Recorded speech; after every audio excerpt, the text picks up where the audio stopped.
Alright guys, what is up? Today we are going to be doing a leak down test.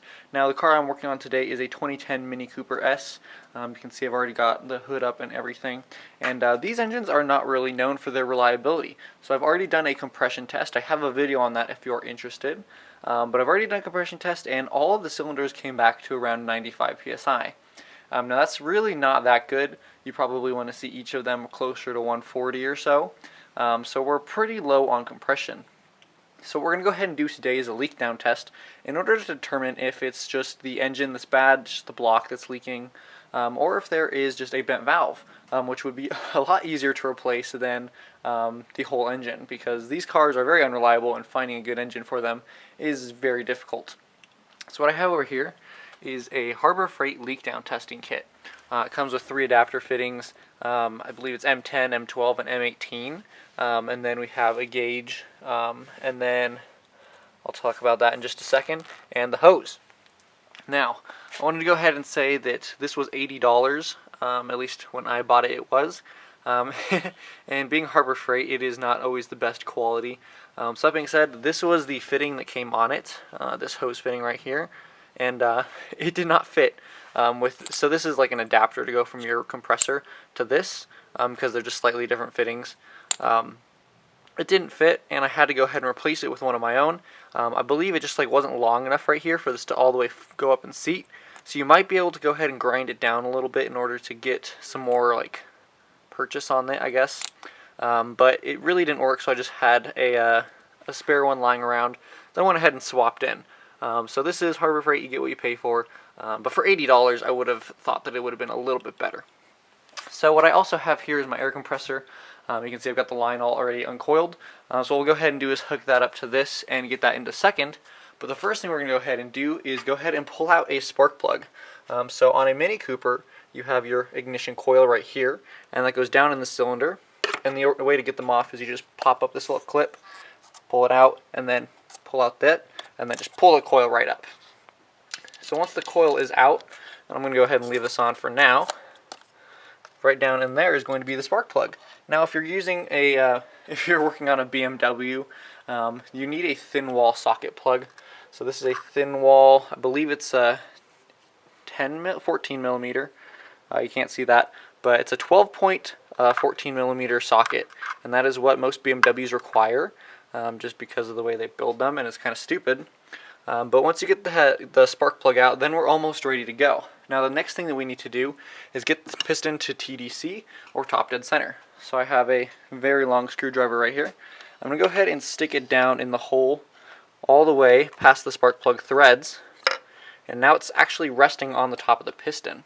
So what we need to do is go ahead and rotate the engine over. Now if you follow these cylinders, you can see they're in a line like this over on this side, because that side's actually the transmission. This side is going to be where our belt drive is. You can't really see on this. There's a belt drive over here, and then also on the front of the belt drive is your main crankshaft. So under here, you can see I've taken the wheel off and already jacked everything up. Go and pull this back. You can see that bolt right there. That's our main harmonic balancer, and that's the crankshaft. So what we're going to go ahead and do, I already have this massive extension put up. This is an 18 mil, I believe. And I'm going to go ahead and stick it on there, and we're going to go ahead and rotate the engine over by hand. And while we're doing that, we're going to go ahead and watch this, and when it gets pushed up by the piston, we're going to keep rotating it until it's all the way as high as it will go, and it starts to go back down. Then we're just going to kind of push it back to where it was.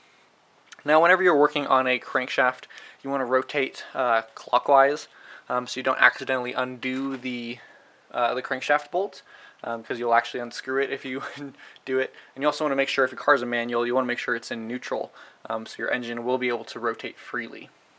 So I'm going to go ahead and I'm going to start cranking over on the main crank bolt over here, and we're going to get this to raise up as far as it will go, which should be, I want to say it's probably going to be another 5 inches.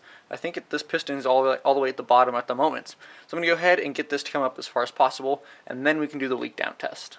Alright, so if you can see, we have the Phillips head going a little bit higher now. It's probably about 3 inches higher than it was, and you can see when you're rotating it, when it kind of stops and starts to peak, and then it really won't move any higher. That is where it's at right now. So we know the piston is at top dead center. So we can go ahead, pull that out of the hole.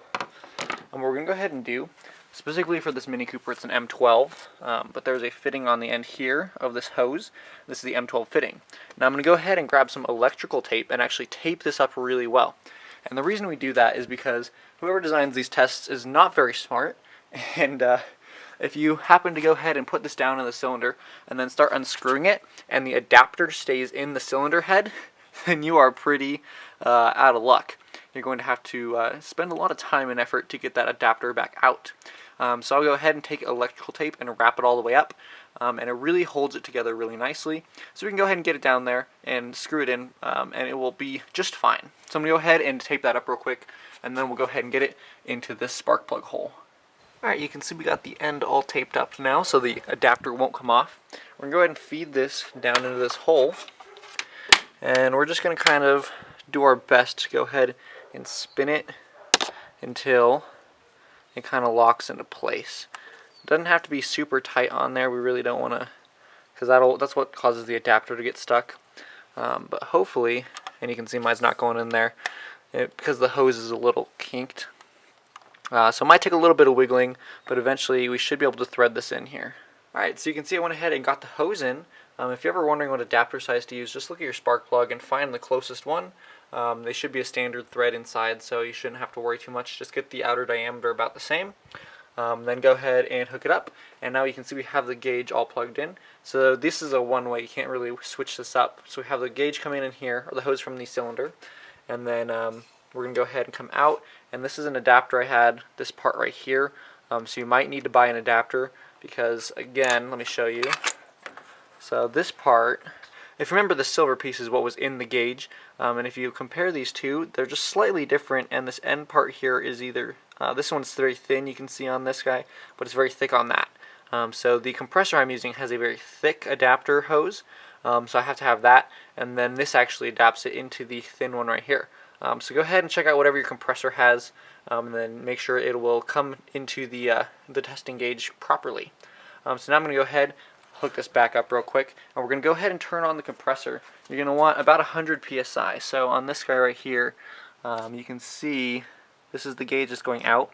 We're going to put 100 psi on here, and this gauge will actually also tell us we should have 100 psi, and then this should tell us what is in the actual compression itself.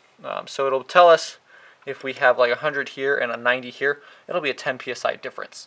So we're going to go ahead, hook this up, and see what it says. Alright, so you can see I went ahead and turned this on, and I adjusted this knob until it was at 100 psi, and you can see what it's reading is about 95. So we have a 5 psi difference, which isn't really terrible, but we'd want to check all of the cylinders and make sure they're all about the same. But if you can hear some pressure leaking. So what we're going to go ahead and do, I'm going to take off the oil cap right here. We're going to see if it's coming out of there. If it's coming out of there, then it's just piston rings. We're going to go ahead and listen into the intake. This is the air filter coming in here, and then actually goes into an intercooler for the Mini Cooper S's. We're going to listen and see if any air is coming out of the intake, as well as we're actually going to go over to the exhaust pipe and see if we can listen to any air coming out of the exhaust. We just want to know where the air is leaking from, so let's go ahead and look around and see what we can find. Alright guys, well I hope you can hear this, but this is the closest intake pipe to the intake manifold right here, and if I put my hand on it, go like this and kind of cup it, and then you guys can actually hear it's creating pressure and coming off. So that means that we have air coming out of the intake. Now that's definitely not what you want. You want it to be nice and sealed properly, but that's actually a good deal of air too. You know, you can create pressure pretty easily with it. So I'm pretty sure we have a bent intake valve. Now I did listen, and there was some air coming out of the oil cap right here, but I think it might have been partially from the PCV, which is this guy right here. It feeds into it. I took this off. You can hear air coming out of that guy as well. And I'm pretty sure there's always going to be blow by, so don't worry too much about what comes out of the oil cap. But I went ahead and also listened at the exhaust. I couldn't hear anything, but we do have a turbo and a catalytic converter, and then there's a resonator in the middle of the car and the exhaust. And I'm pretty sure it is just too much in there in order to really get any sound coming through it. So I'm going to go ahead and replace all the valves on this. But I hope this was helpful for you guys. Again, this is only cylinder number 1, so we actually want to check all 4 of these. I'm pretty sure they're all bent the exact same. But we're going to go ahead and pretty much do the same thing. Pull out the coil and the plug, and then get the screwdriver, rotate the engine until it's at top dead center, and then just repeat the process. I hope this was helpful, and I hope that you guys can do this on your own now, and I will see you guys later.